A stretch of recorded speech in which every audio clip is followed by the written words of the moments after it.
milik Allah SWT dan kekurangan adalah milik makhluk. Mustahil ada kekurangan pada zat Allah dan mustahil ada kesempurnaan pada makhluk. Begitu pula semua panca indera pada makhluk merupakan alat yang penuh kekurangan, jauh dari sempurna. Sehingga pemahaman yang didapat dari penglihatan mata, atau dari pendengaran telinga, atau dari rabaan tangan, atau dari pemikiran otak kita, maka pemahaman tersebut merupakan jahalah, kebodohan, bukan pemahaman yang sempurna. Karena alat yang digunakan untuk memahami juga tidak sempurna. Saudara sekalian, karena pemahaman yang bodoh, maka manusia berbuat zalim, tidak menempatkan sesuatu sesuai yang seharusnya. Untuk menutupi kekurangan dari sifat-sifat makhluk tersebut, Allah Subhanahu wa taala mengirimkan para nabi dan rasul yang diberi oleh Allah Subhanahu wa taala pengetahuan tentang alam gaib yang tidak nampak oleh panca indera manusia, untuk memberi petunjuk kepada manusia jalan yang lurus.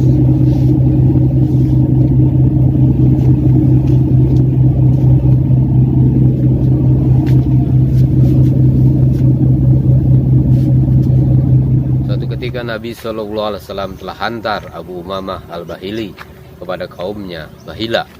Ketika tiba di kampungnya, kaumnya sedang makan-makan waktu itu, dan mereka menawari. Abu Umamah radhiyallahu anhu menolak karena kaumnya memakan bangkai dan darah, sedangkan ayat larangan tentang itu telah turun. Maka Abu Umamah katakan, "Tidak, saya tidak mau." Maka kaumnya tersinggung dan marah. Abu Umamah hanya minta air untuk menghilangkan haus di perjalanan. Waktu itu kaumnya menolak karena Abu Umamah tidak mau makanannya, tetapi maunya cuma airnya saja. Abu Umamah radhiyallahu anhu dibiarkan kehausan yang amat sangat di padang pasir. Akhirnya beliau pasrah dan tawakal kepada Allah. Diambilnya sorban dan ditutupi kepalanya.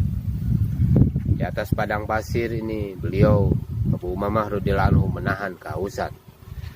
Dalam tidurnya beliau bermimpi Allah Subhanahu wa taala telah memberi minum dari surga sehingga ia terasa nikmat dan tidak kehausan lagi.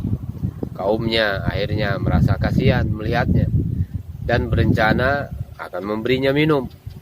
Ketika dibangunkan, maka Abu Umamah katakan, "Kini aku tidak berhajat lagi dengan air kalian. Allah Subhanahu wa taala telah beri minum aku dari surga." Mereka melihat perut Abu Umamah yang membesar berisi air. Dan sejak saat itu, saudara-saudara sekalian, ia tidak pernah lagi kehausan selama hidupnya. Kaumnya takjub dan akhirnya mereka semua masuk Islam. Ini menjadi pelajaran bagi kita bahwa kehadiran sahabat radhiyallahu anhum selalu menjadi asbab hidayah bagi orang-orang yang melihatnya, dan dakwah yang mereka buat, pengorbanan mereka yang buat, telah menjadikan orang-orang masuk ke dalam agama ini.